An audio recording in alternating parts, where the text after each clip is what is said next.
dipilih serta merupakan pemenang Hot Championship season-season sebelumnya dan terdapat seorang capital market influencer serta bukan merupakan karyawan atau perwakilan dari PT Mirae Asset Sekuritas Indonesia. Segala pernyataan yang diberikan oleh mentor dalam program edukasi merupakan pernyataan yang murni diberikan oleh mentor secara pribadi dan bukan representatif atau perwakilan dari Mirae Asset. Meskipun semua upaya dan pengawasan telah dilakukan untuk memastikan keakuratan informasi yang tersedia, semua informasi dalam program edukasi ini dipublikasikan untuk tujuan informasi umum saja. Mirae Asset tidak menjamin bahwa informasi yang terkandung atau tersirat di sini adalah benar dan valid, patut atau sesuai untuk tujuan tertentu. Semua informasi dalam program edukasi ini sama sekali tidak mempromosikan atau mendukung peserta untuk membeli saham tertentu, dan video ini tidak dapat digunakan sebagai alat bukti atau barang bukti terkait pertanggungjawaban hukum atas keputusan investasi peserta. Peserta mengerti dan menyadari sepenuhnya bahwa dalam melakukan investasi dan atau transaksi efek di pasar modal mengandung resiko-resiko investasi. Oleh karenanya peserta wajib bertanggung jawab terhadap segala keputusan investasi dan atau tindakan yang diambil sehubungan dengan informasi yang didapatkan dari program edukasi ini. Peserta dengan ini membebaskan Mirae Asset sepenuhnya dari segala bentuk tanggung jawab, kerugian, tuntutan yang timbul, kerusakan, biaya dan pengeluaran sehubungan dengan pengambilan keputusan investasi dan atau tindakan yang diambil terkait dengan informasi dari program edukasi ini. Mirae Asset Sekuritas Indonesia dengan tegas mengecam segala bentuk kecurangan yang akan merusak kompetisi dan menimbulkan ketidaknyamanan bagi peserta lain yang sudah mengikuti kompetisi sesuai dengan aturan. Mirae Asset Sekuritas Indonesia akan tetap berfokus pada nasabah dan menjaga kompetisi ini bersih dari segala bentuk pelanggaran, serta mengharapkan semua pihak juga menjunjung prinsip-prinsip yang sama. Oke, baiklah. Mungkin daripada kita lama-lama, disclaimer ya. Kita langsung kasih aja ke Bu Marta dan juga Om Ben, karena pada malam hari ini seperti biasa akan dibuka dengan analisis fundamental dari Bu Marta. Berikutnya ada materi dari Om Ben, dan setelah itu tentu ada sesi Q&A. Jadi sahabat Mirae Asset bisa langsung menuliskan pertanyaan di kolom Q&A ya, bukan kolom chat, kolom Q&A, dan nanti pertanyaan yang dipilih akan langsung dibahas oleh Bu Marta dan juga Om Ben selaku mentor di malam hari ini. Baiklah, kita udah gak sabar nih ya dengar materinya. Langsung aja deh kita mulai. Kita persilakan panggung ya untuk Ibu Marta dan juga Om Ben. Baik, terima kasih Glenda untuk pembukaannya dan juga untuk teman-teman yang udah komen di kolom chat. Om Bennya sampai kabur loh, saya nggak tanggung jawab ya kalau Om Bennya nggak mau balik lagi. Nah, mumpung Om Bennya lagi masih malu-malu, jadi saya bawain materi saya dulu ya. Dan hari ini saya akan lanjut lagi di materi tentang aksi korporasi. Om Ben, saya izin share screen dulu ya. Om Ben sampai nggak konsen nih. Oke, dan materi hari ini yang paling kalau saya paling senang sama materi ini. Kenapa? Karena kalau ada merger dan akuisisi, harga saham dijamin naik. Dan sahabat Mirae Asset, apa sih merger dan akuisisi? Oke, kita lihat satu-satu ya. Nah, merger itu menggabungkan dua perusahaan atau lebih jadi satu perusahaan baru. Jadi merger dan akuisisi itu berbeda. Kalau merger itu membentuk satu perusahaan baru, jadi dari misalnya 3 perusahaan itu nanti jadi satu perusahaan baru. Atau misalnya dari 3 perusahaan yang ada diambil satu perusahaan induk, nah itu yang dipertahankan, sisanya itu dilebur jadi satu. Jadi itu adalah merger. Dan kalau sahabat Mirae Asset mau memperhatikan contoh-contoh merger. Nah, merger itu nggak terlalu banyak, akuisisi lebih banyak. Nah, ini beberapa contoh merger yang paling besar dan contoh yang paling sukses. Ini adalah contoh merger Bank Mandiri. Mungkin kalau sahabat Mirae Asset generasi milenial nggak kenal ya ini 4 bank yang ada di sini. Jadi Bank Mandiri itu merupakan hasil merger dari 4 bank. Itu di tahun 98 Bank Bumidaya, BBD, Bapindo, Bank Pembangunan Indonesia, Bank Dagang Negara, BDN, dan juga Bank Ekspor Impor Indonesia atau Bank Eksim. Kita lihat contoh merger lainnya. Contoh merger lainnya yang heboh di tahun 2020 itu adalah pembentukan Bank Syariah Indonesia. Itu adalah hasil merger antara 3 perusahaan, Bank BRI Syariah, Mandiri Syariah, dan juga BNI Syariah. Nah, BRI Syariah karena waktu itu listing ditunjuk menjadi induknya. Nah, ketiga ini kemudian bergabung jadi satu. Kemudian Bank BRI Syariah pada perjalanannya berganti nama menjadi Bank Syariah Indonesia. Nah, kalau tadi contoh merger yang kalau yang ini kan waktu itu belum listing. Kalau di yang ini contoh hanya satu yang listing dari 3 ini. Nah, ini adalah contoh yang merger tiga-tiganya listing.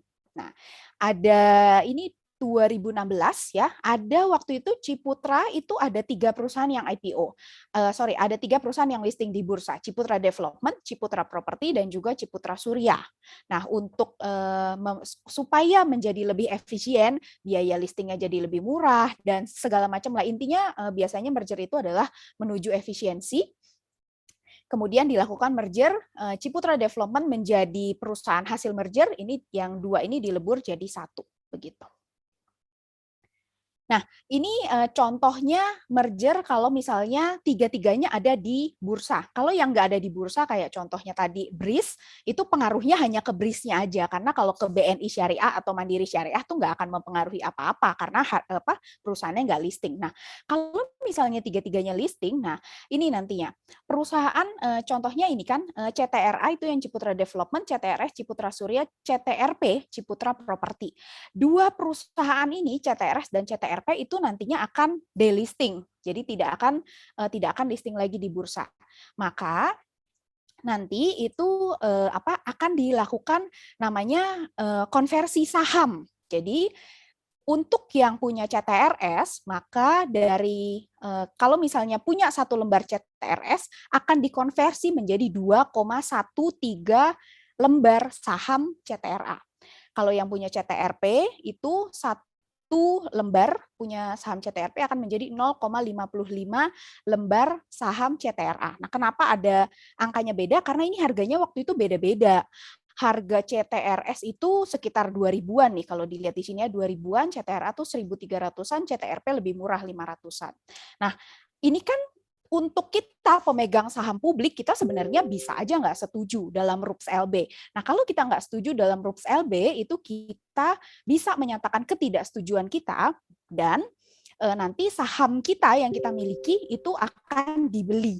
Nah, ini contohnya.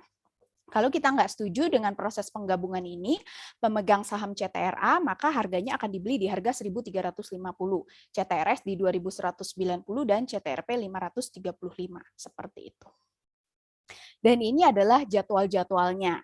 Seperti itu. Jadi intinya sih kita perlu tahu kapan sih perdagangan terakhirnya untuk saham CTRS dan CTRP. Jangan sampai kita masih punya sahamnya, padahal nanti udah nggak listing lagi, seperti itu. Dan pengaruhnya apa sih kalau untuk merger? Yang pasti harganya naik nih. Dan kalau misalnya tiga-tiganya listing, itu biasanya harga perusahaan sasaran, contohnya kalau seperti kasus tadi CTRP dan CTRS, itu naiknya akan lebih tinggi daripada CTRA-nya. Begitu. Nah, tapi kalau dalam kasus yang BRIS, berhubung hanya BRIS-nya aja yang listing, maka BRIS-nya yang naik tinggi gitu. Dan volume perdagangan otomatis akan naik. Itu merger. Nah, sekarang akuisisi. Nah, akuisisi ini lebih banyak lagi contohnya. Akuisisi itu mengambil alih perusahaan tanpa membentuk satu perusahaan baru. Jadi, gampangnya akuisisi itu seperti misalnya sekarang kita misalnya ada satu perusahaan, pemilik mayoritasnya adalah PT ABC. Nah, PT ABC menjual kepemilikannya ke PT XYZ. Nah, XYZ ini mengambil alih perusahaan yang dimiliki oleh PT ABC gitu. Jadi pengambil alihan.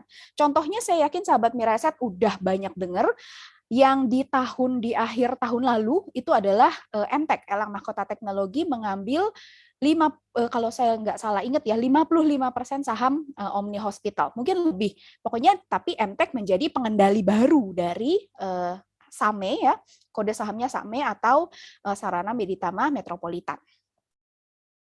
Kemudian ini Garuda Food. Nah, ini tahun ini Garuda Food mengambil alih saham menjadi pemilik baru dari PT Mulia Bogaraya.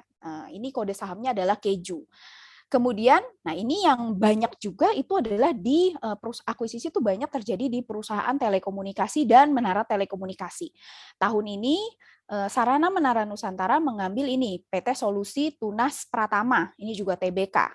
Kemudian Tower Bersama Infrastructure itu mengambil alih atau mengambil kepemilikan saham Inti Bangun Sejahtera atau IBST. pengaruhnya. Sebelum ke sana, sebelum ke pengaruhnya, nah proses akuisisi nantinya akan seperti ini. Ketika sudah selesai proses akuisisinya, ini kan akan ada pemilik baru atau new controller. Contohnya seperti yang di MTech dan Same tadi, itu MTech akan menjadi pemilik baru. Dan MTech wajib untuk melakukan tender offer. Jadi untuk pemegang saham publik yang tidak setuju dengan akuisisinya, jadi istilahnya kalau misalnya kita sebagai pemegang saham Sarana Meditama Metropolitan atau Same itu nggak suka atau nggak setuju sama MTech, kita bisa ikut tender offer. Jadi istilahnya kita nggak setuju nih kalau MTech ngambil alih perusahaan kita, perusahaan Same ini kan kita kan sebagai pemilik Same, ya udah kita bisa ikut yang namanya tender offer. Dan tender offer itu wajib dilakukan oleh pemilik baru. Nah, ini contohnya, contoh penawaran tender dari Same. Jadi MTech sebagai pengendali baru itu akan melakukan tender wajib sebanyak ini ya 1,7 miliar lembar saham di harga tender wajib Rp150 per saham. Dan kemudian nanti perlu dicatat juga untuk masa tender wajibnya, masa jangka waktunya. Pengaruhnya sama antara merger dan akuisisi. Di perusahaan sasaran itu pasti naiknya nanti akan jauh lebih tinggi daripada perusahaan yang mengakuisisi. Jadi kalau misalnya kita melihat nih nanti kalau misalnya ada berita tentang akuisisi, sahabat Miraset bisa lihat bahwa perusahaan yang sasaran itu pasti akan naik lebih kencang. Dan volume perdagangannya pasti akan naik di dua-duanya, baik itu di perusahaan sasaran ataupun di perusahaan yang mengakuisisi. Sip, materinya itu dari saya. Coba kita lihat dulu Om Ben. Om Ben udah siap, Om Ben? Sudah. Oke, udah tenang? Sudah tenang, grupnya sudah tenang, sudah ditenangkan ini ya komen-komennya. Oke, siap. Om Ben silakan Om Ben dengan materinya. Oke, terima kasih teman-teman. Selamat malam semuanya. Ini kita bukan janjian ya dari semua dari semua mentor hari ini. Saya juga nggak ngerti kenapa ya. Tadi saya bercanda sama Michael, dari Ko Yudi, dari Ko Michael, dari saya, semua membahas tentang psikologis trading ya. Jadi nggak tahu kenapa kita nggak janjian ya. Jadi mungkin sedikit mirip-mirip, cuman ada materi penyampaian yang berbeda dari kita ya, karena setiap orang punya style yang berbeda. Oke, saya share screen dulu ya teman-teman.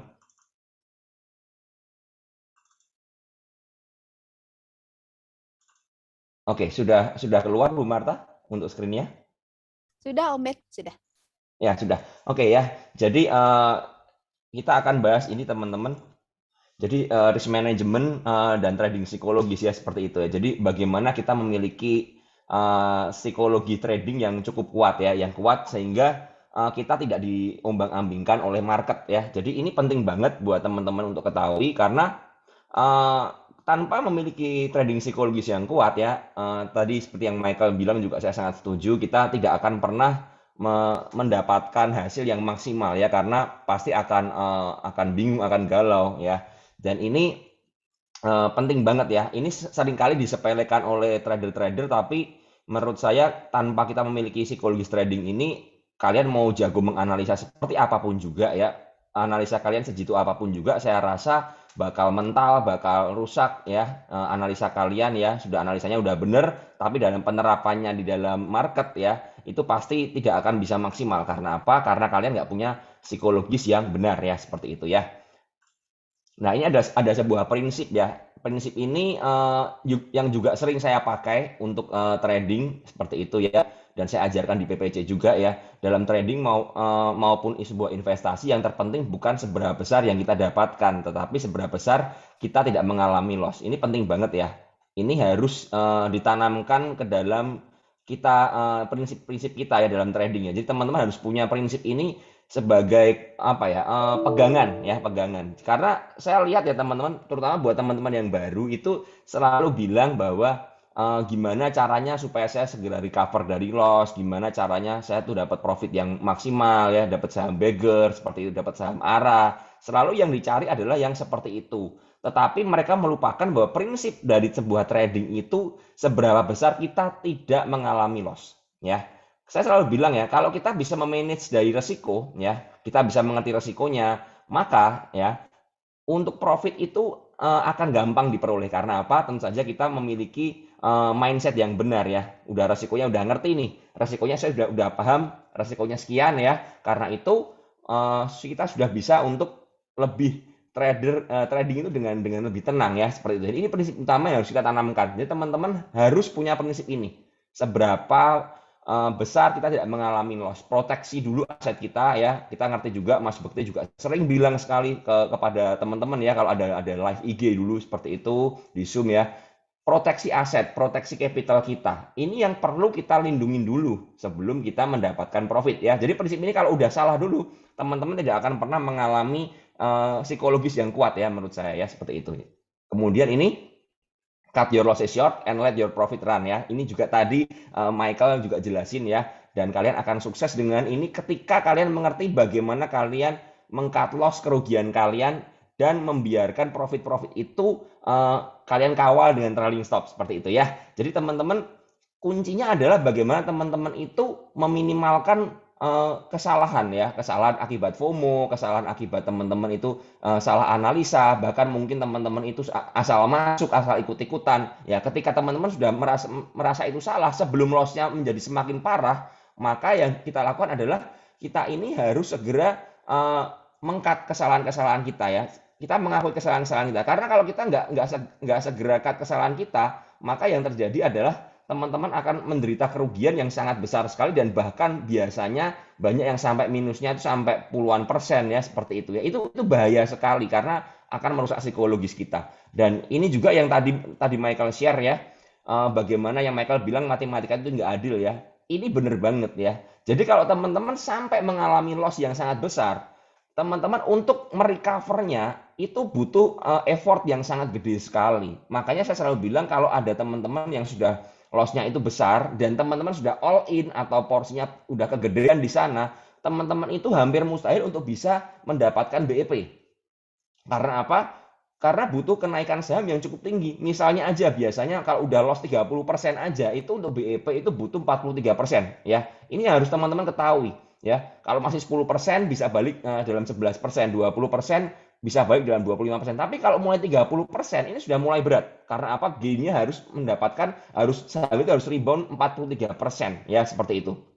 Ya, apalagi kalau sudah loss di atas 50%. Karena kalau 50% aja gainnya harus 100%, harus cari saham beggar. Ya, itu menurut saya kalau sebuah saham sudah mengalami penurunan 50% ya, untuk balik ke atas itu memang ada potensinya ya, selalu ada peluang. Contoh seperti BNBA ya, BNBA dulu pernah mencapai 2.700 3.000 ya. Kemudian turun sampai 1.000-an lagi dan akhirnya sekarang di atas 3.000.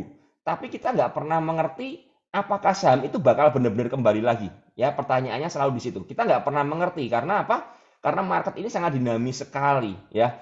Saya selalu bilang pada teman-teman, saya tuh tidak suka trading itu diombang-ambingkan market. Saya mendapatkan yang namanya ketidakpastian ya. Artinya apa? Artinya ketika saya mengalami loss itu saya harus cepat-cepat keluar. Karena apa? Kalau sampai loss-nya itu gede 50% aja, saya harus mendapatkan 100% untuk balik BEP. Ya, itu sangat berat sekali. Apalagi kita sudah melakukan masuk dalam cash yang jumlahnya sangat besar sekali ya. Beda kalau kita memang masih test lot dan lain sebagainya. Tapi itu pun saya juga tidak suka misalnya saya melakukan test lot pada akhirnya sampai loss 50% ya. Kalau memang test lot kenapa harus dibiarin sampai 50% ya? Itu pertanyaannya seperti itu. Jadi teman-teman, kuncinya adalah bagaimana teman-teman ini meminimalkan loss kalian. Artinya apa? Kalau teman-teman sampai sudah menderita loss ya, teman-teman harus segera keluar ya. Oke. Nah, ini saya memberikan sedikit prinsip dari pengalaman saya. Mana sih yang bagaimana sih kita harus memilih saham untuk cut loss ya? Jadi saya selalu bilang seperti ini. Kalau saya mau melihat saham yang untuk saya cut loss ya, yang pertama saya akan mencari saham mana yang nggak memiliki potensi lagi ya, seperti itu. Jadi saya selalu menganalogikan seperti ini, sama seperti kalau saya dulu pernah cerita ya, kita berdagang toko buku seperti itu ya, misal toko buku ya. Kita punya sebuah produk yang lagi in pada waktu itu, misalnya contoh aja ya, pada saat itu buku dengan cover Doraemon itu sangat populer ya. Tapi seiring waktu mungkin sudah tidak laku lagi karena sudah ganti, misalnya udah ganti Power Ranger seperti itu misalnya trennya ya. Nah, buku Doraemon ini kalau kita simpan, kita akan mengalami kalau di dalam bisnis yang namanya uang mati ya. Nah, daripada uangnya mati di buku Doraemon ini, biasanya ya para bisnismen, para pengusaha ini yang punya toko ini biasanya akan melakukan diskon atau obral. Tujuannya apa? Supaya barang yang mereka punya itu dapat ditukar ke dalam uang. Tujuannya apa? Uangnya mereka peroleh lagi dan mereka dapat ambil barang lagi yang saat itu masih bagus untuk mereka jual. Sama di dalam saham, dalam porto kita. Kalau di porto kita harus mengerti mana saham yang nggak memiliki potensi. Saham yang nggak memiliki potensi biasanya apa? Pilih saham ini gorengan atau bukan. Artinya apa? Artinya misalnya ya, ini saham-saham yang benar-benar nggak punya fundamental, nggak punya story yang benar-benar bagus ya.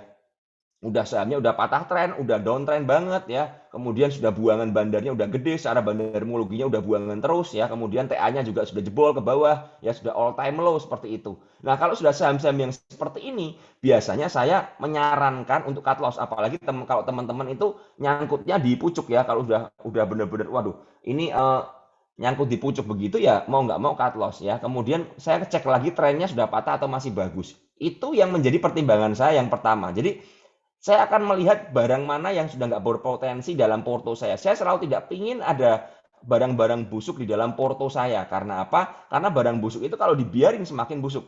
Ya, ini bahaya banget ya. Kecuali kalau memang saham tersebut, saham goreng tersebut lagi in ya.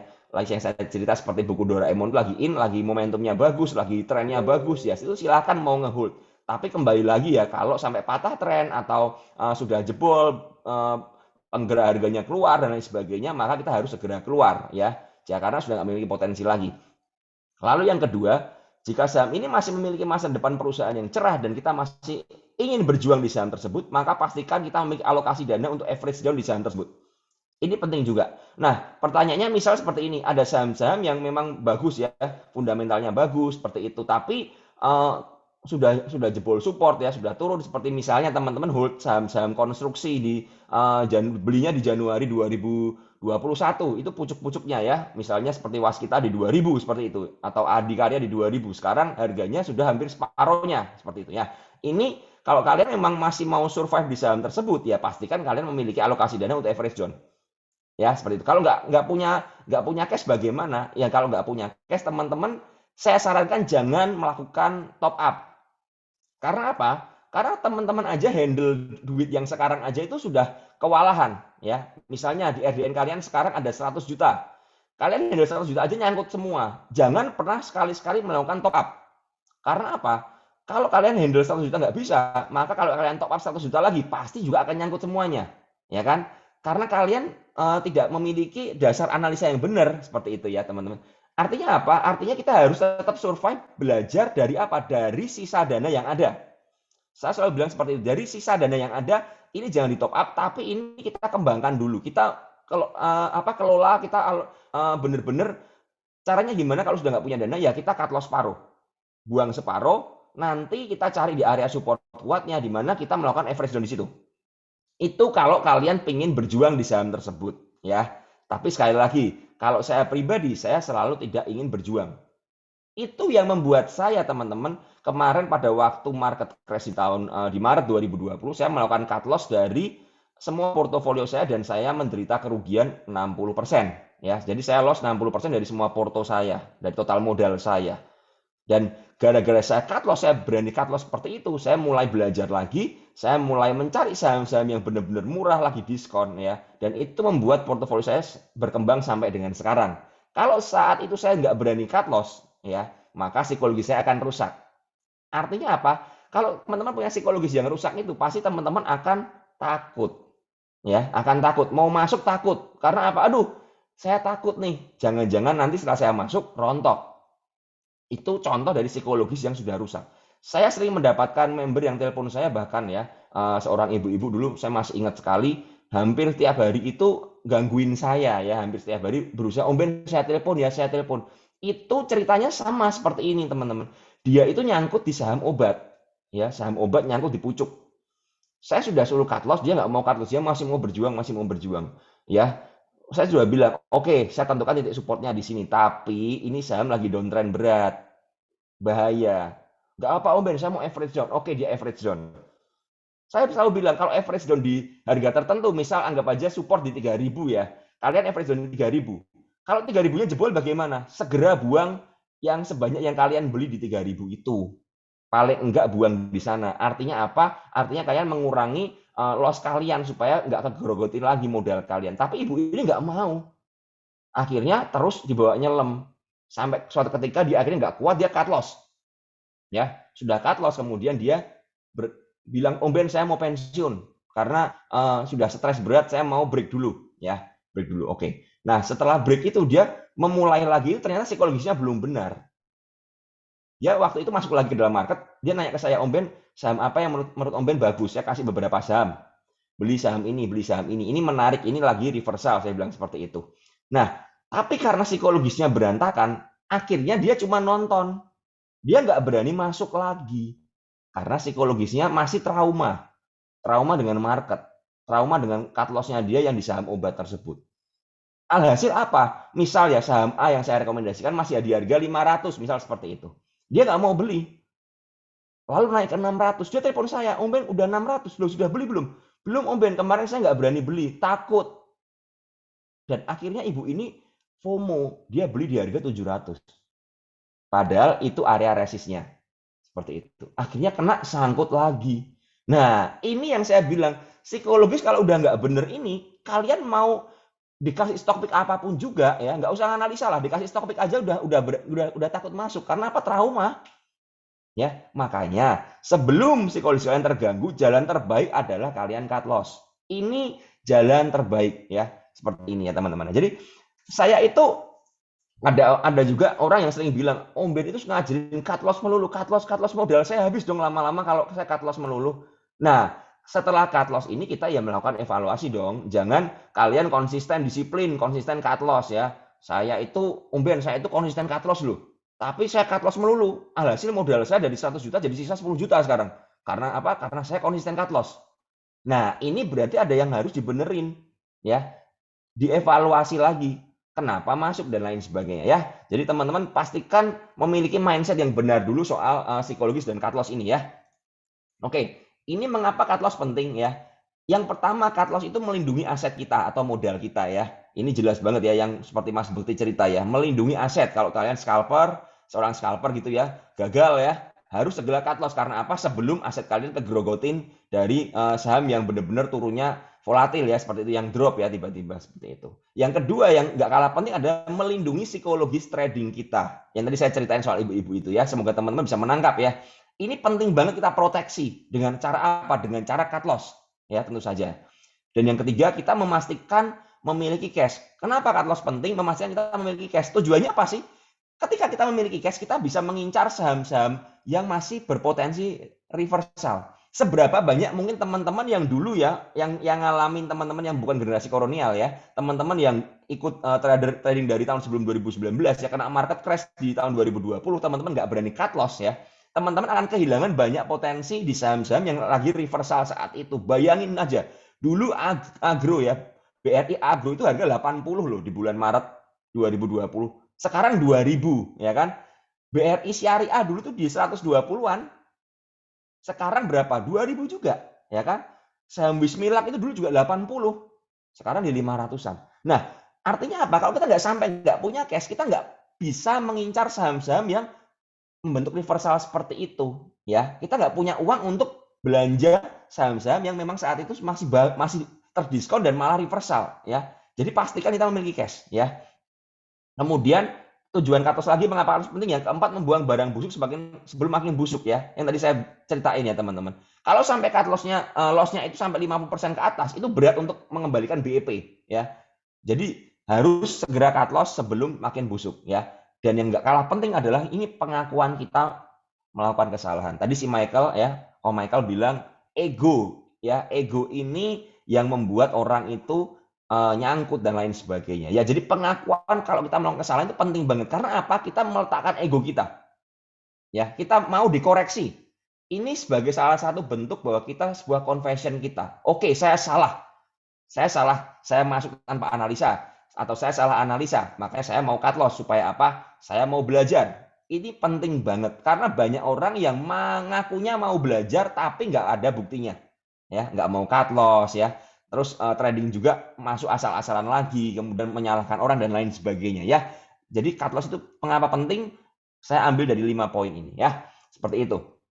Oke, saya lanjut ke next slide, ke perlindungan aset ya. Jadi perlindungan aset ini kalian harus menentukan, yang pertama adalah seberapa besar loss yang dapat kalian tanggung. Ketika kalian masuk dalam sebuah saham, selalu cari di mana resiko yang dapat kalian tanggung. Ya, artinya apa? Bikin trading plan. Ya, cari, tentukan seberapa besar loss yang dapat kalian tanggung. Jangan cari, wah kalau saya masuk ini, wah ini saham ini, wah lagi dipom-pom ini saham A tersebut ini. Wah ini kalau naik arah, ya arah 3 kali gitu, waduh saya dapat jadi orang kaya nih pasti nih. Jangan memiliki pemikiran seperti itu salah besar. Yang pertama ketika kalian masuk adalah tentukan dulu seberapa besar loss yang dapat kalian tanggung.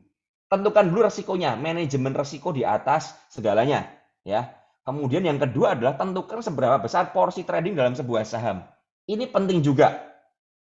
Banyak sekali trader sekarang itu kelabakan portonya kayak supermarket, udah kayak supermarket gitu, nggak ada porsinya dari sebuah saham. Ya, jadi teman-teman menentukan dulu. Misalnya saya selalu bilang, teman-teman mau punya dana 100 juta atau 10 juta aja misalnya seperti itu. Tentukan kalian mau masuk berapa saham. Kalian mau swing, mau scalping, silahkan, nggak apa-apa. Mau scalping pun dari uang 100 juta itu, misal seperti itu ya, 100 juta, kalian tentukan dulu porsi untuk scalping berapa. Oke, saya mau menentukan 30 juta atau 50 juta untuk scalping, silahkan, nggak apa-apa. Ya, silahkan, kembali ketahui resikonya, seberapa besar yang loss yang dapat kalian tanggung. Jadi porsi ini harus tentukan dulu dari awal. Misal ya, teman-teman mau swing untuk windows dressing ya, misal seperti itu. Tentukan dulu berapa saham yang mau kalian handle. Kalian bisa handle berapa saham sih? Oh, saya cuma 5 saham aja. Kenapa? Kalau kebanyakan saya kewalahan. Ya ini bagus banget ya. Cukup 5 saham aja, nggak usah banyak-banyak ya. Tujuannya apa? Supaya kalian nggak kelabakan. Ini penting juga ya. Jadi ini yang harus teman-teman ketahui. Jadi jangan sampai, oh pokoknya ada saham bagus, wah ada bagus nih saya masuk, ada bagus saya masuk, ada bagus saya masuk. Alhasil apa? Alhasil portonya kayak supermarket, kalian nggak bisa handle-nya. Ya.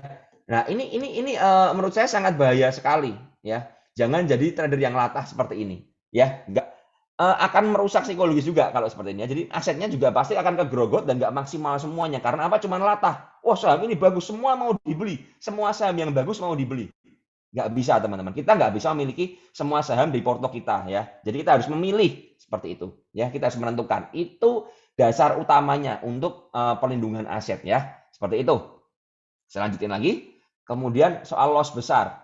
Nah kalau sampai loss-nya besar, kita ini kehilangan apa sih? Yang pertama kita kehilangan modal atau aset kita ya secara signifikan, dan yang kedua kita kehilangan kepercayaan diri, psikologisnya rusak kayak yang tadi seorang ibu itu yang saya ceritain. Rusak psikologisnya. Ada saham bagus nggak mau masuk karena apa? Trauma. Ya.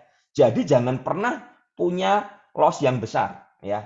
Jadi kita akan rugi banget ya, kita akan kehilangan banyak hal ya seperti itu. Saya lanjut lagi. Sekarang recover dari loss.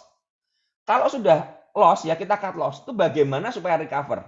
Ini yang selalu saya ajarkan. Yang pertama adalah kecilkan porsi atau size untuk entry, untuk buyback dari sebuah saham. Kecilin. Misalnya kalian masuk 10 juta, kecilin. Pakai 2 juta dulu. Tujuannya apa? Supaya kita mengembalikan psikologis trading kita. Supaya kita pede kembali. Ya. Kalau kita misalnya loss besar ya, kemudian kita sukses ya. Waduh, sukses. Itu kita nanti beli saham A profit ya kita lepas, beli saham B profit ya mulai pede lagi ya, mulai ke recover psikologisnya ya. Yang kedua yang penting juga kita mencari ritme konsistensi ya, kita cari konsisten. Kalau pakai porsi yang kecil, kalau loss juga lossnya resikonya kecil, artinya apa? Lossnya kecil. Tapi sekarang kebalikannya, orang biasanya ketika mengalami loss yang terjadi adalah teman-teman ini masuk lebih besar, tujuannya apa? Pingin segera balas dendam, balikin loss. Ini salah banget. Karena ketika kita sudah loss, kita cut loss ya, kita nggak mengevaluasi diri, tapi kita langsung agresif bermain lebih besar lagi 2 kali dari yang biasa kita masuk. Misalnya seperti itu. Tujuannya supaya segera balik modal, ya segera balikin lossnya itu. Itu nggak bisa. Kalau sampai loss lagi, yang terjadi adalah semakin rusak psikologisnya. Dan semakin juga modal kegrogotin banyak. Ya, jadi cara recover adalah kecilin porsi untuk mencari ritme konsistensinya, untuk biar pede lagi. Nah, setelah pede ini, naikkan porsi bertahap setelah konsisten. Misal, selama 1 minggu ini sudah konsisten, sudah profit lagi. Oke lah, minggu depan saya coba naikin sedikit. Kalau ketika naikin loss lagi bagaimana? Sering loss, turunin lagi. Jadi ini kita mengatur porsinya ini. Biasa masuk 10 juta, kurangi jadi 2 juta, sisain 2 juta dulu. 2 juta stabil nih, stabil, naikin 3 juta misal seperti itu, atau 4 juta. Oh, udah 4 juta kok saya loss ya, kok saya mulai keganggu lagi, mulai nggak nyaman lagi ya. Kurangin ke 3 juta. Ini nggak ada nggak ada eh, pola yang paten seperti itu, tapi ini kembali lagi kalian cek diri kalian sendiri. Trading itu harus fun. Kalau sudah tradingnya udah deg-degan nggak fun, berarti kalian ada yang salah. Itu saya selalu bilang ya. Nah, kalau itu berarti kalian harus mengulangi mengecilin modal dan lain sebagainya ya. Ini penting banget ya. Kemudian yang terakhir adalah bikin trading plan ya. Bikin trading plan. Ini nggak kalah penting ya. Jadi sebelum masuk bikin trading plan. Exit di berapa ya. Stop loss di berapa, taking profit di berapa ya. Oke, nah ini saya jelasin sedikit soal trading plan yang biasa saya bikin ya. Ini simple trading plan saya. Yang pertama adalah saya biasanya kalau masuk dalam sebuah saham, misalnya saya melihat, oh saham A ini bagus nih. Yang pertama adalah saya cari entry-nya di mana. Ya, entry-nya di mana dan average-nya mau berapa. Misalnya titik supportnya ya. Saya selalu masuk berdasarkan titik support teman-teman ya. Jadi misal saham A ini bagus nih, lagi breakout. Oh, ternyata saham A ini breakout dengan volume di harga misalnya 1000. Sekarang di 1050 nih. Nah, berarti kita ngerti 1000 ini area supportnya. Masuk di 1050 boleh nggak? Boleh-boleh aja.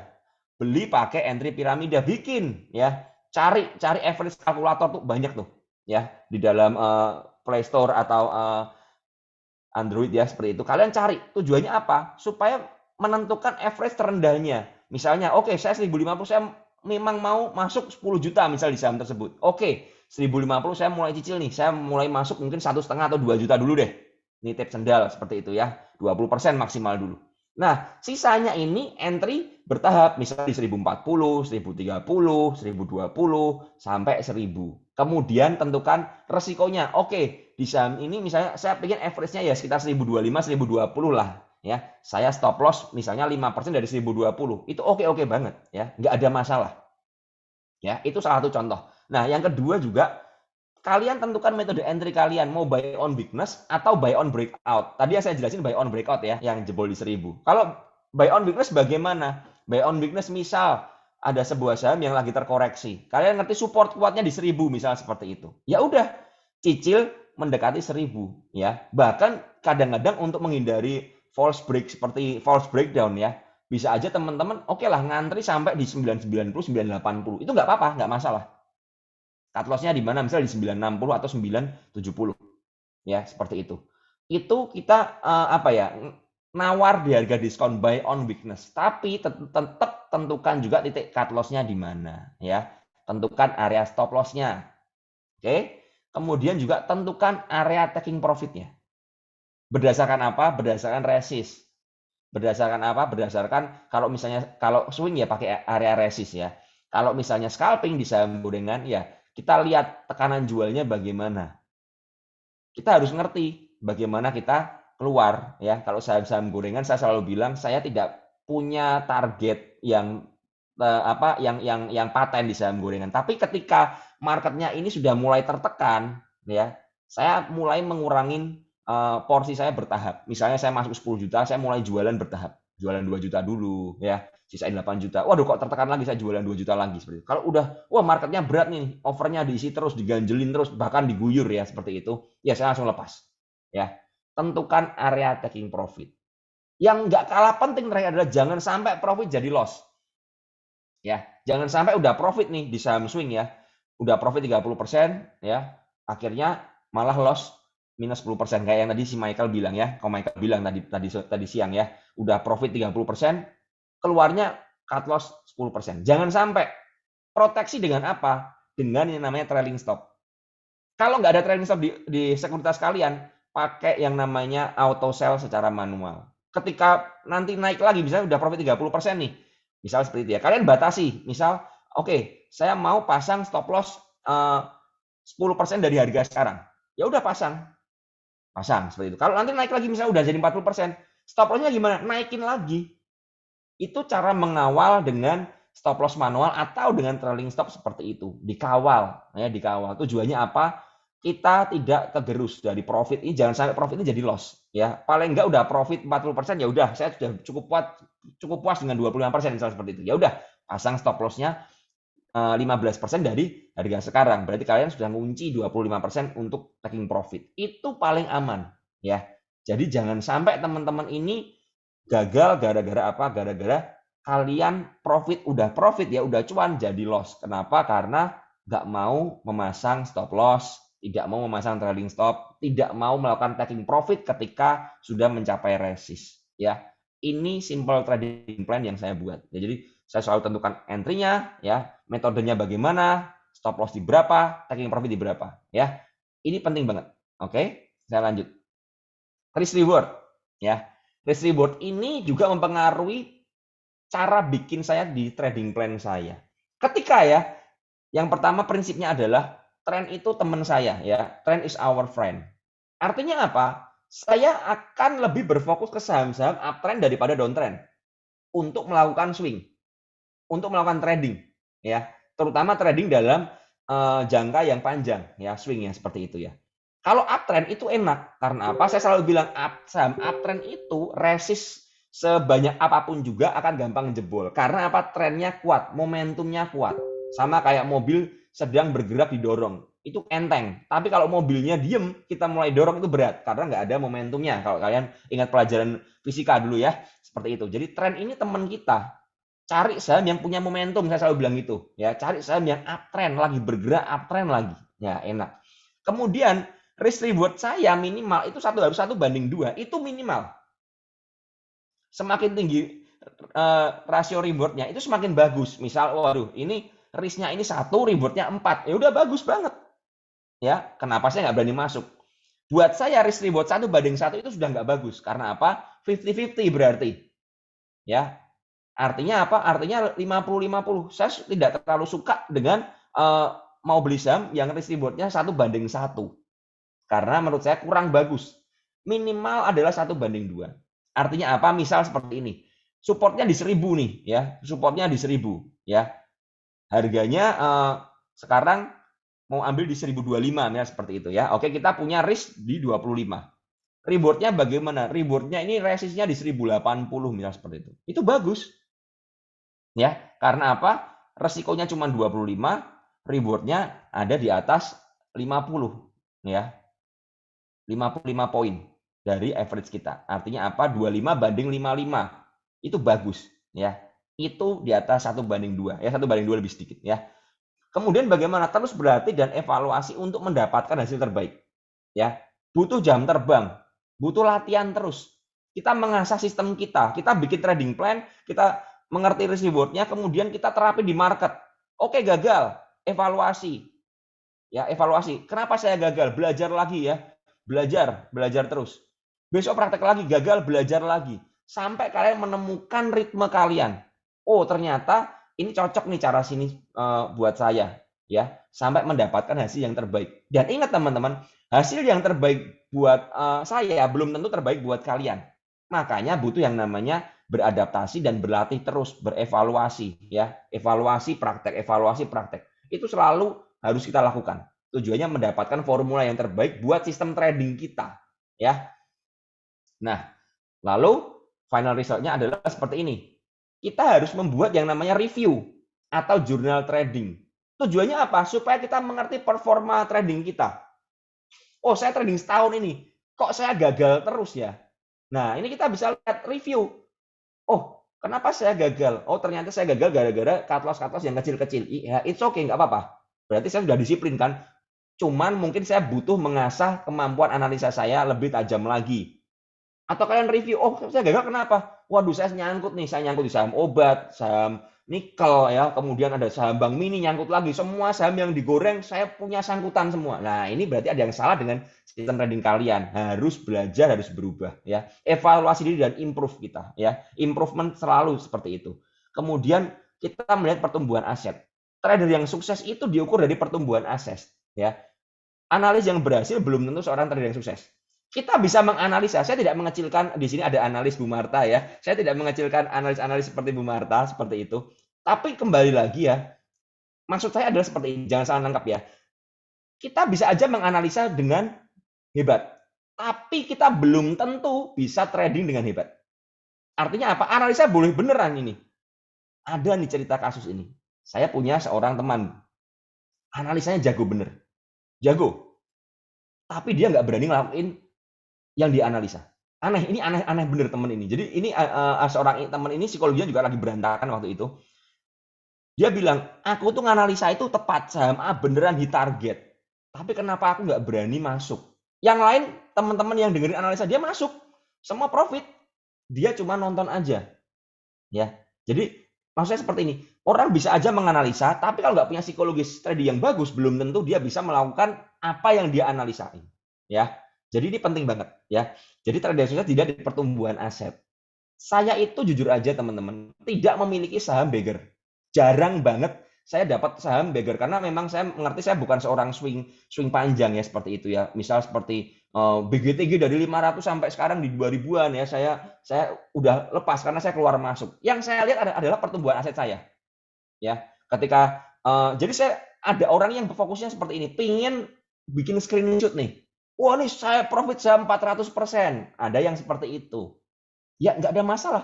Tapi target kita adalah pertumbuhan aset. Percuma kita punya saham-saham beggar ya di dalam porto kita kalau porsinya nggak imbang. Artinya apa? Saham beggar ini ya misalnya ya kita anggap aja ya satu saham itu biasanya 100 jutaan. 10 jutaan ya, tadi 10 jutaan seperti itu. Yang di saham beggar ini cuma masuk 5 juta. Tapi nyangkutnya kalau nyangkut tuh masuknya 20 jutaan. Ya percuma 5 juta beggar juga kecil. Karena apa? Kalau nyangkut dia malah masuknya 20 juta. Ya. Asetnya nggak bertumbuh akhirnya. Nah, ini bahaya banget ya, bahaya banget. Jadi, teman-teman lihat pertumbuhan aset yang konsisten. Nah, yang terakhir yang nggak kalah penting saya ajarin, set target yang realistis. Tentukan target. Mau kalian seorang scalper, swing trader, tentukan target. Targetnya harus jelas nih. Oke, misal seperti ini. Saya punya target nih. Saya jujur aja ya dalam scalping ini saya sehari cuma butuh 10 juta aja. Target saya 10 juta, sangat realistis sekali buat saya. Ya udah saya tentukan pakai target itu aja. Kalau udah 10 juta untuk scalpingan saya ya sudah saya cukup. Saya bisa berhenti atau kalau saya mau trading lagi saya harus menganalisa dengan baik karena saya sudah mencapai target harian saya. Sama, teman-teman harus ngeset target. Misal ada juga seorang swing trader ya, targetnya realistis. Ada seorang yang punya dana besar, dia cuma pingin di dalam 1 tahun ya portonya ini cuman pingin naik misalnya 10-20% aja. Sah-sah aja karena dananya besar sekali seperti itu. Dia set target yang realistis dan meraih konsistensi. Tiap tahun harus perform, harus sampai targetnya. Ya, ini penting banget. Kalau teman-teman nggak punya target, teman-teman nggak punya sesuatu yang teman-teman harus achieve. Ya, jadi set target kalian ya. Ini penting banget ya. Jadi bikin jurnal ya buat review, evaluasi improvement, pertumbuhan aset dan set target yang realistis ya. Goal kita adalah seperti ini ya. Ini adalah aset history ya seperti itu. Nah, pertumbuhannya boleh nih. Ini contoh ya, ini di bulan 6 naik ya, bulan 7 boleh turun. Tapi overall ini seperti saham uptrend nih ya. Dia bikin higher high ya, bikin higher low, kemudian higher high, higher high, higher high. Ini yang kita kejar supaya teman-teman goal kita adalah pertumbuhan aset kita. Ya, kita trading, kita berinvestasi tujuannya apa? Duit saya dari 100 juta bisa menjadi 200 juta. Jadi 300 juta dan seterusnya. Ya. Oke, sekian materi dari saya, semoga berguna buat teman-teman. Saya kembalikan ke Bu Marta. Baik, terima kasih materinya Om Ben dan kayaknya kita memang harus sering-sering dengar yang seperti ini supaya selalu diingatkan. Mungkin udah tahu ya begitu besok praktek lupa lagi atau enggak terlalu terbawa emosinya gitu ya. Dan hari ini kita udah dengar 3 kali nih. Jadi sahabat Mira Asset besok begitu mulai trading jangan lagi terbawa-bawa ya. Ingat trading plan-nya disiplin. Om Ben, ini ada beberapa pertanyaan nih yang masuk nih Om Ben. Mungkin saya mulai dari yang agak banyak ini tanya tadi tentang risk reward ratio. Mau dikasih contoh Om Ben gimana sih cara nentuinnya untuk risk reward ratio? Contohnya seperti tadi 1:2 gitu. Oke, sebentar ya. Saya buka chart dulu ya, bentar. Saya akan share screen lagi ya. Saya akan buka chart dulu. Oke, misalnya saya cari contoh saham ya.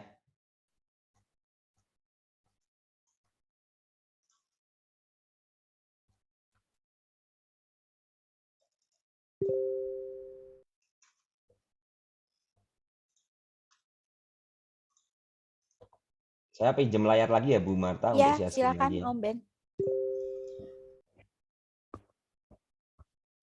Sahabat Mira Asset yang nanya rekamannya, nanti rekamannya dikasih setelah akhir kompetisi ya. Jadi nanti akan dikirimkan dari sesi 1 sampai dengan sesi kelima. Silakan Om Ben. Ya, ini sudah keluar ya Bu Marta Udah, chart BBRI sudah. ya. Ini saya ngambil contoh saham blue chip aja supaya aman kalau teman-teman FOMO pun ya saham blue chip ini Windrest cukup aman. Seperti itu ya. Oke. Nah, kita lihat saham seperti ini chartnya ya. Saya lihat dulu di mana support, di mana resist ya. Oke, saya mulai lihat dari sini. Oke lah, kita bisa ngomong saya pakai area di sini. Ini kita bisa pakai ini area ya, ada area seperti ini ya. Jadi BBRI ini sekarang sudah menguji area resistnya lagi ya. Lalu kita cari area supportnya. Ini ada gap di sini ya. Saya biasa pakai gap ini sebagai support ya. Oke, kita ambil gap di sini. Ya, ini saya pakai trading view teman-teman untuk menentukan risk reward ya seperti itu ya. Nah, jadi ini kita ngerti area supportnya di sini, area resist di sini. Sekarang kalau teman-teman mau masuk ke dalam saham BBRI ya, kita lihat ini kan garis besarnya ya, garis besarnya seperti itu. Saya akan kecilin lagi ya. Oke, saya lihat, oh ini kita bisa lihat dia ada trend line di sini ya. Nah, ini di tanggal 19 ini BBRI ini break ya, break dari downtrend line-nya dengan volume ya, dengan volume 4 hari berturut-turut volumenya bagus banget. Nah, ini kita bisa entry ya, kita bisa entry. Tapi ini kan areanya di area resist nih sekarang nih ya. Jadi teman-teman entry-nya bagaimana? Kita tentuin supportnya dulu. Kalau dari sini ya, ini ada gap gini. Misalnya kita tentuin supportnya di area sini ya. Kita pakai low terakhir. Ya. Kita sudah ngerti, kita hapus dulu. Ya, ini break dari downtrend. Kita tentukan area supportnya di sini. Sorry. Saya biasanya pakai bantuan ini. Ya, ini. Ya, ini ada tools untuk bikin risk reward-nya. Ya, posisi pembelian. Seperti itu ya. Saya tentuin di sini misal. Nah, saya tentuin dulu area support di mana. Misal ya, oke lah, saya mau tentukan supportnya di sekitar sini ya. Di 4100 lah ya, 4100. Nah, sekarang kan harganya di atas ini nih. Targetnya kemana? Targetnya di sini. Target saya ada di area sini. Di area resistnya yang terakhir ya. Tingginya terakhir ini. Nah, ini ya, yang hijau ini adalah contoh dari reward. Yang merah ini risk. Ya. Nah, karena harganya sudah di 4280, bagaimana? Kita mulai ngitung nih, contoh nih, saya pingin average saya anggap aja di 4200. Nah, di sini kita lihat, kalau saya sampai punya average 4200, maka ya, saya ini mendapatkan target rewardnya itu 6%-an, risk saya cuma 2%. Nah, ini cara bikin risk rewardnya gini, seperti itu. Nah, nanti tinggal kalian misalnya 4280 ya. Oke lah, kalian mencoba melakukan entry bertahap ya. Entry bertahap ini dia bisa aja ketika BBRI breakout kayak gini, dia bisa aja menguji tren ya, supportnya lagi baru naik ya. Jadi teman-teman tentuin aja. Kalau misalnya anggap aja FOMO nih. Di sini nih, di 4240 ya. Ini berarti risk-nya itu 3%, 3,3, reward-nya 5% ya. Ini belum ada 1:2. Nah, artinya apa? Artinya kalau teman-teman sampai beli di 4240 ya, karena cut loss-nya itu 3%, kalau kena targetnya cuma 5%. Ini contoh aja dari menghitung risk reward-nya ya.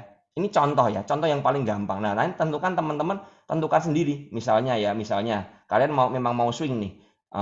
Inflow-nya BBRI lagi bagus-bagusnya ini. Jadi saya tidak terlalu yakin juga dia bakal jebol ke 4000 karena inflow-nya lagi bagus-bagusnya, kan seperti itu ya. Jadi saya tentukan target. Kalau memang misalnya seperti ini ya, kalian tentukan sampai di sini. Anggap aja apasnya 4000 lah, pakai angka bulat ya sebagai stop loss-nya ya. Kalian punya average di 4240-an. Nah, targetnya ya jangan kecil begini. 1:1 jelek. Ngejarnya kalau emang mau nge-swing panjang, targetnya di mana? Ya, targetnya cari di area sini. Misal di sini aja. Nah, ini oke nih. Ini plan yang cukup oke. Oke lah, stop loss di bawah 4000, tapi target jual saya 4650 minimal. Jangan cuman udah risknya jauh sampai 4000, targetnya cuman 4400-an. Ini kalau kalian memiliki trading plan yang cuman sampai seperti ini ya, ini 1:1 gini. Wah, ini jelek banget, 50-50 aja. Ngapain saya resiko segede itu cuman dapat cuman mau jual di 4.400-an. Ya saya maunya swing aja sekalian sampai Windows dressing. Misal saya cari dia area all time high-nya sini sampai sini. Nah, ini oke. 5:11. Oke, 1:2. Itu salah satu contoh menghitung risk reward, gambarannya seperti itu. Semoga teman-teman bisa kebantu ya. Jelas sekali Om Ben, kalau saya pribadi jelas. Jadi dan saya yakin sahabat Miraset juga jelas ya dengan tadi contoh untuk risk dan reward-nya. Oh ya sahabat Miraset, saya ingin menyampaikan bahwa kita di sini tidak memberikan rekomendasi ya sahabat Miraset. Jadi untuk yang punya pertanyaan tentang saham, mohon maaf saya skip semuanya. Jadi dari tadi mungkin banyak yang bilang pertanyaannya kok nggak dijawab karena kalau yang tentang saham mohon maaf ya. Jadi ini acara edukasi, jadi bukan acara rekomendasi. Dan kita lanjut lagi ya, Om Ben. Kalau misalnya nih dalam satu hari, misalnya target harian kita udah terpenuhi nih Om Ben dari scalping misalnya. Kalau dari Om Ben sendiri tuh sarannya lebih baik kita lanjut lagi trading atau mendingan stop aja? Kalau saya gini. Kalian misalnya mau stop, oke. Targetnya udah tercapai, mau stop, oke. Boleh banget, silahkan. Tapi kalau misalnya ada saham yang menarik, ya kalian harus analisa dulu. Harus lebih berhati-hati analisanya. Dan kalau misalnya udah gini ya, anggap ya, oh saya punya target scalping nih satu hari cuma 500.000. Udah kecapai nih 500.000. Saya mau masuk ini kok ada saham yang bagus ya.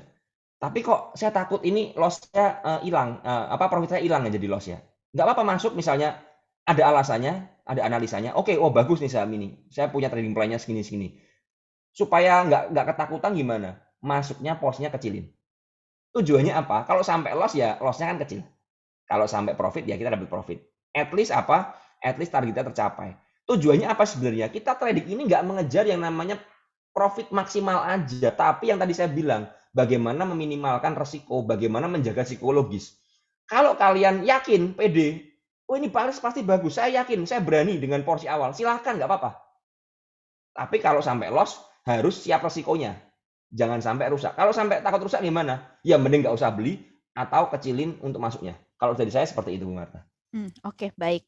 Terima kasih Om Ben. Om Ben, ini ada yang nanya tentang risk reward ratio. Kalau saham gorengan, kira-kira apakah masih 1:2 Om Ben atau lebih tinggi? Kalau gorengan ini jadi gini, karena gorengan ini cukup volatil ya. Yang tadi saya jelaskan itu biasanya lebih gampang diimplementasikan untuk swing pendek. Karena begini, prinsip saya kalau di saham gorengan ya, prinsip saya adalah kapan saya harus keluar ketika tekanan jualnya tinggi.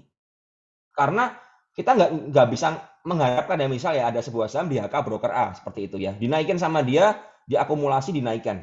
Nah kita ikut masuk ya, numpang di pergerakan sahamnya. Kita nggak bisa mengharapkan mencapai target karena apa? Kalau broker A buang dengan jumlah besar, nggak ada yang nampung, maka saham itu akan rontok. Maka untuk saham gorengan saya biasanya kurang memakai sistem seperti tadi. Saya lebih melihat ketika saya keluar adalah bagaimana saya mengamankan aset. Cuman mengamankan aset aja. Yang penting saya nggak mengalami loss. Itu kalau main di saham gorengan karena volatil banget ya. Beda kalau kita bermain di saham-saham yang misalnya kita bisa swing untuk 1 minggu, 2 minggu, itu baru pakai risk reward tadi Bu Marta. Oke, baik. Terima kasih Om Ben. Om Ben, kalau ini ya, kalau menurut Om Ben sendiri ini ada pertanyaan. Kalau saham gorengan, sebentar saya baca.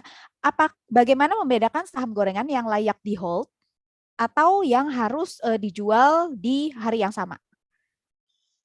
Kalau saham gorengan yang layak di hold adalah saham yang memang masih ada akumulasinya dari penggerak harganya. Seperti itu, kalau prinsip saya.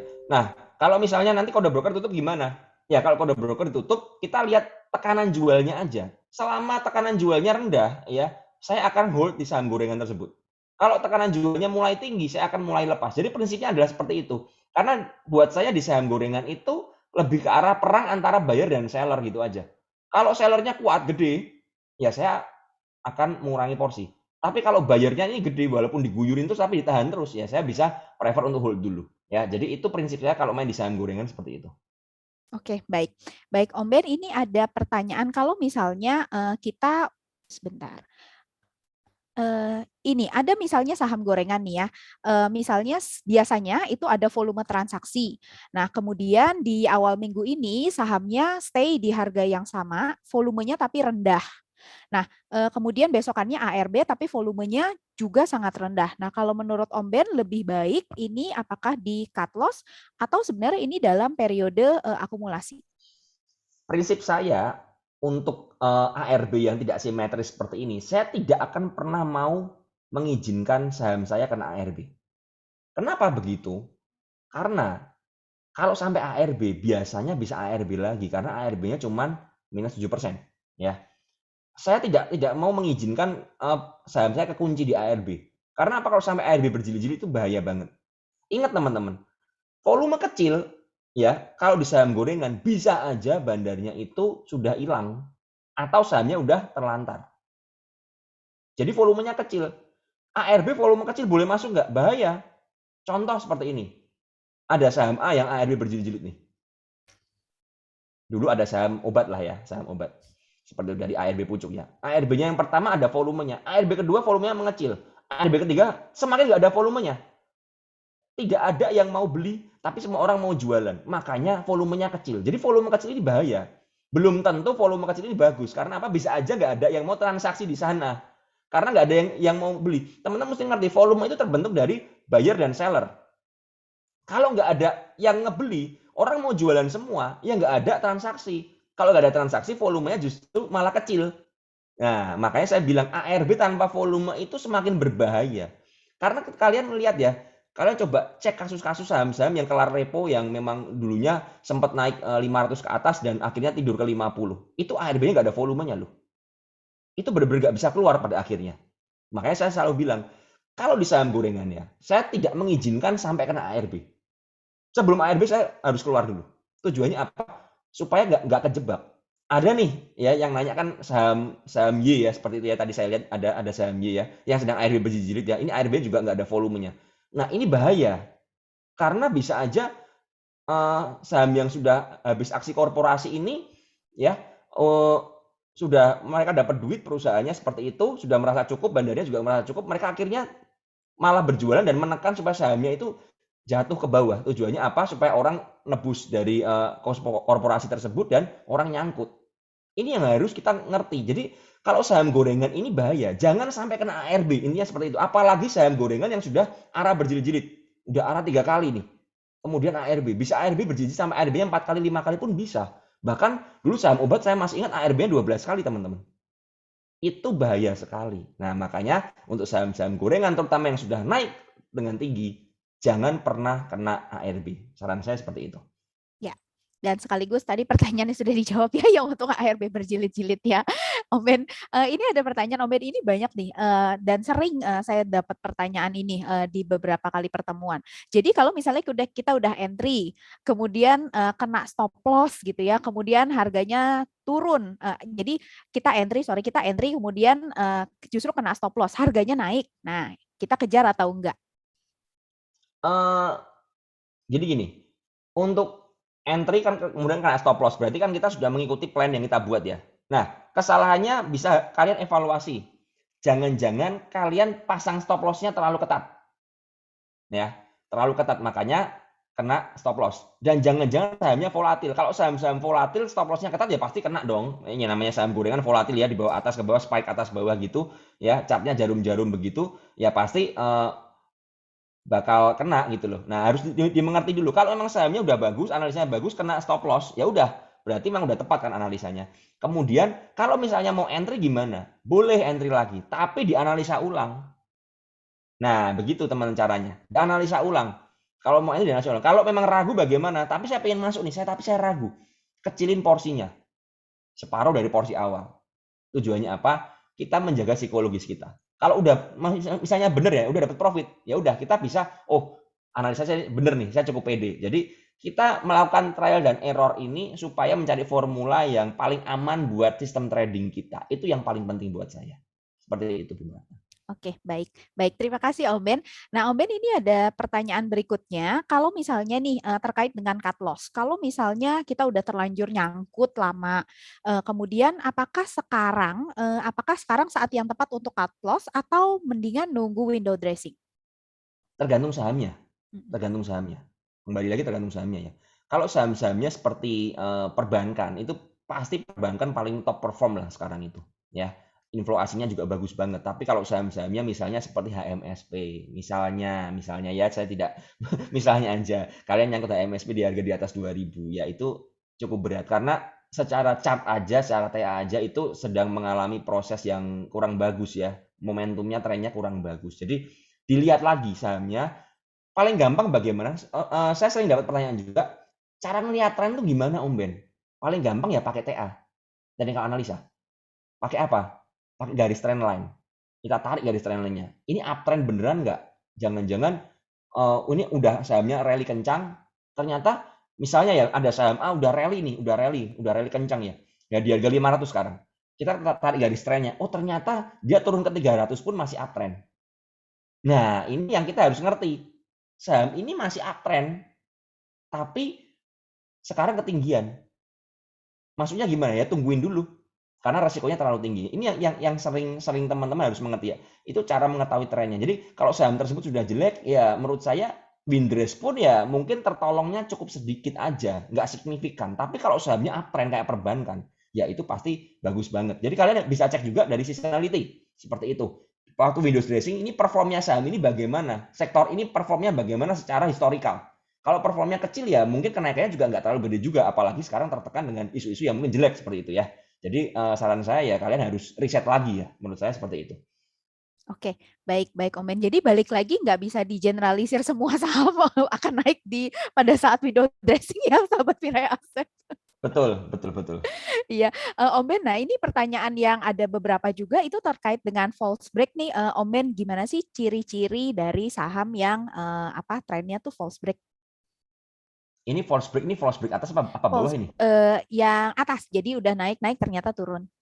Gini, kalau saham itu, jadi gini, terkadang itu bikin false break. Kenapa bikin false break ya? Secara teoritis adalah kita ngerti bahwa pergerakan dipengaruhi oleh buyer dan seller. Misal ada resisi tertentu yang berusaha di break dengan volume ya, volumenya besar ya. Misal di 200 volumenya besar di break ya, lolos ke 208. Tapi menjelang closingan turun ke 196, gagal break dari 200.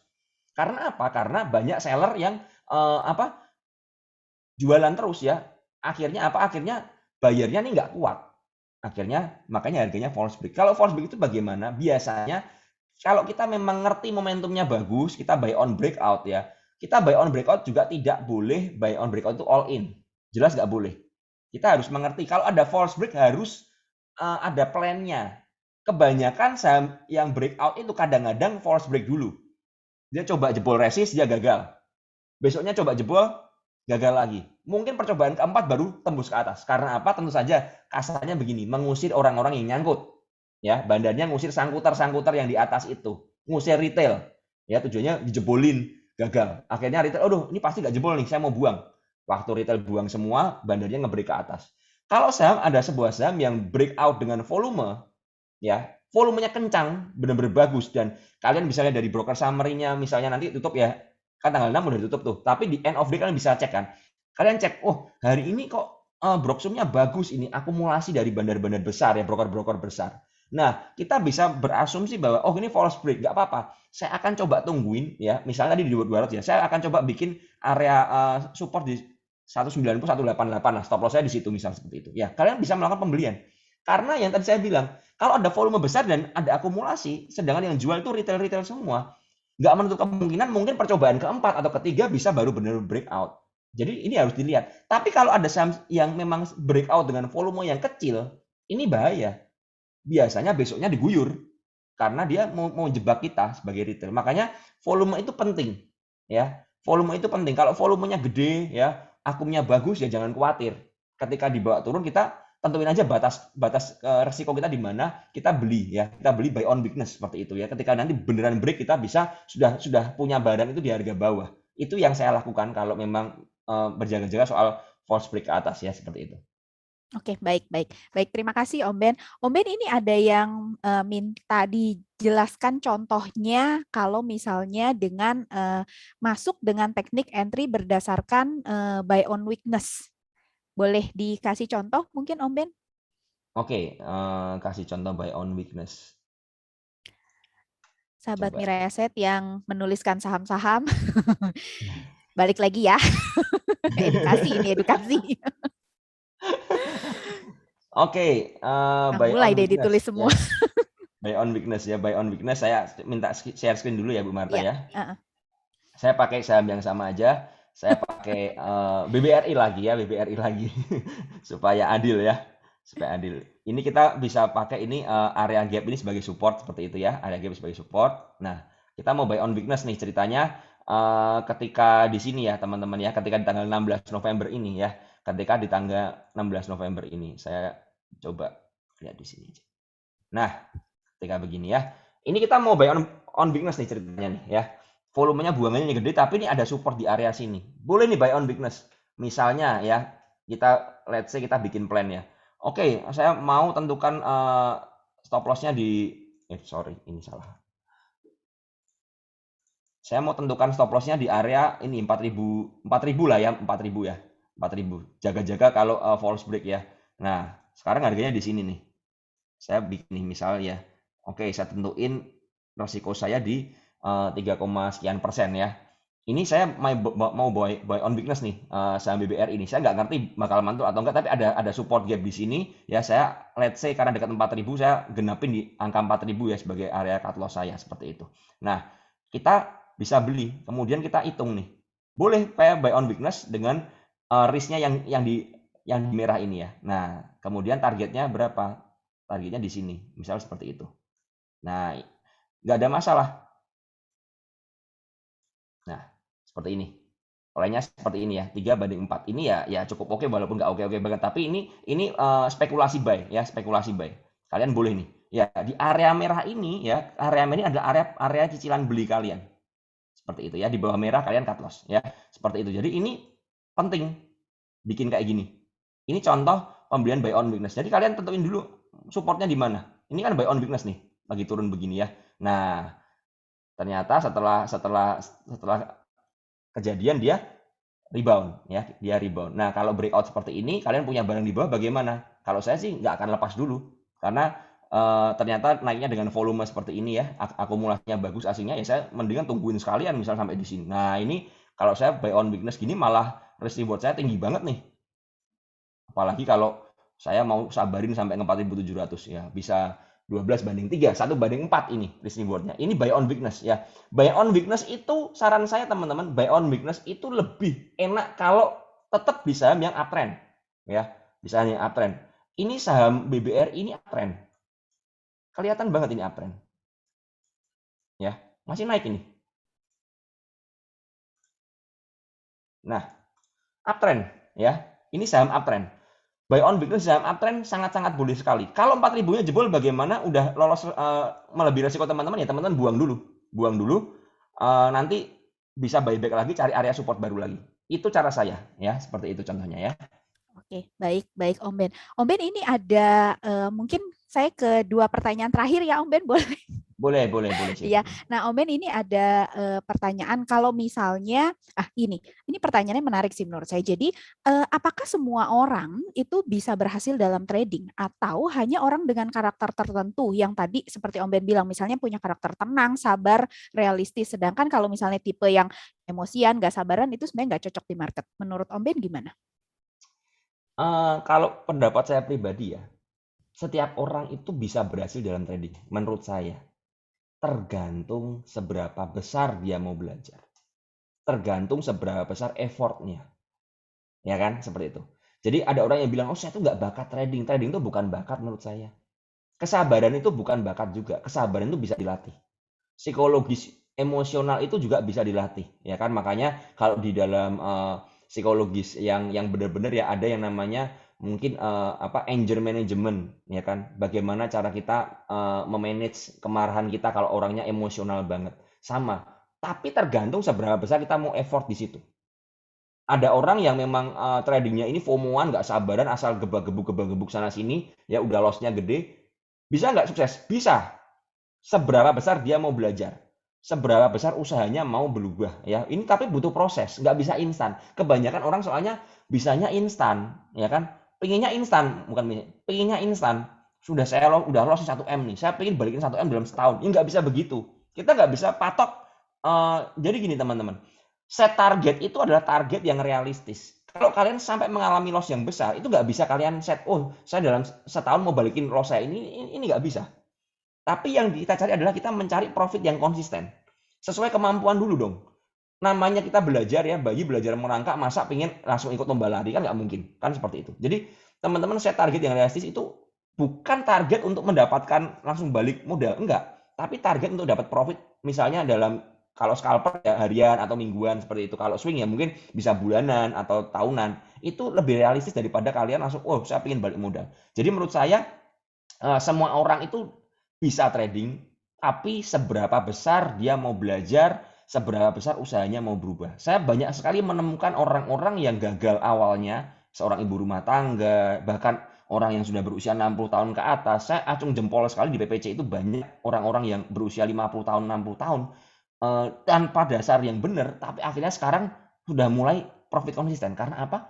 Mereka mau belajar. Bayangin seorang yang ibu-ibu umur 60 tahun itu ngikutin kelas-kelasnya PPC. Belajar TA, belajar apa, semua diikutin. Saya angkat topi untuk effortnya beliau. Ya. Nah ini yang teman-teman kadang-kadang nggak punya. Teman-teman pengen profit konsisten tapi nggak mau ada effort. Akhirnya bilang, aduh udah trading nggak untuk semua orang lah. Ya, menurut saya versi saya seperti itu dari pengalaman saya Bu Marta. Baik, baik, baik, Om Ben. Nah, Om Ben ini ada satu juga nih pertanyaan yang menarik, Om Ben.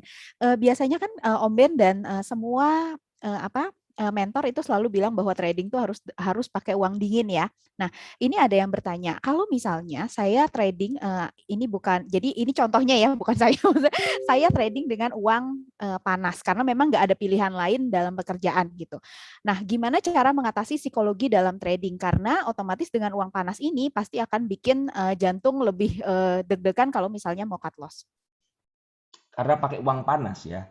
Ini sudah sedikit salah dulu, tapi bagaimana ya kondisinya nggak pernah ideal kan karena seperti itu. Kalau memang pakai uang panas misalnya, aduh saya ini harus trading karena apa? Saya misalnya ya mohon maaf ada yang diberhentikan dari pekerjaan seperti itu, kemudian ada sisa duit, ini saya nggak ada pekerjaan lagi, saya baru ngelamar belum dapat, misalnya seperti itu. Akhirnya saya punya sisa-sisa dari pesangon dan lain sebagainya ini, misal anggap aja saya sisa punya cuma 50 juta, ini bagaimana?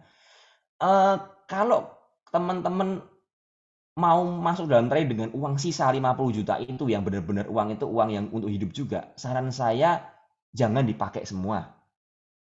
Kita alokasikan, misal seperti ini. Dari 50 juta kita mau scalping ya, pakai ya, karena scalpingnya juga nggak jago-jago banget ya, pakai 10 juta aja. Artinya apa? 40 juta buat apa? Ya kalian buat hidup itu. Jangan 50 juta dimasukin semua. Kalau dimasukin semua, berantakan. Itu sebenarnya nggak ideal. Tapi mau gimana lagi kan kasarnya seperti itu. Ya nggak ada pilihan lagi. Kalian mengalokasikan sejumlah dana yang dimana kalian mau pakai untuk pertaruhkan di dalam bursa. Dalam market kita. Ya, jadi caranya seperti itu. Jangan semuanya 50 juta dimasukin, jangan. Kalau 50 juta kalian masukin semuanya, ya kalau profit. Kalau sampai loss, kalian nggak makan beneran loh. Itu bahaya banget. Saran saya sih seperti itu. Tapi ya kembali ya itu bukan situasi yang ideal ya. Jadi cara kita adalah kita untuk supaya nggak loss besar tuh bagaimana sih? Gampang. Jangan pakai modal besar. Kalian nggak akan loss besar. Kalau pakai modalnya kecil. Kemudian harus disiplin juga ya. Jadi saran saya seperti itu, Bu Marta.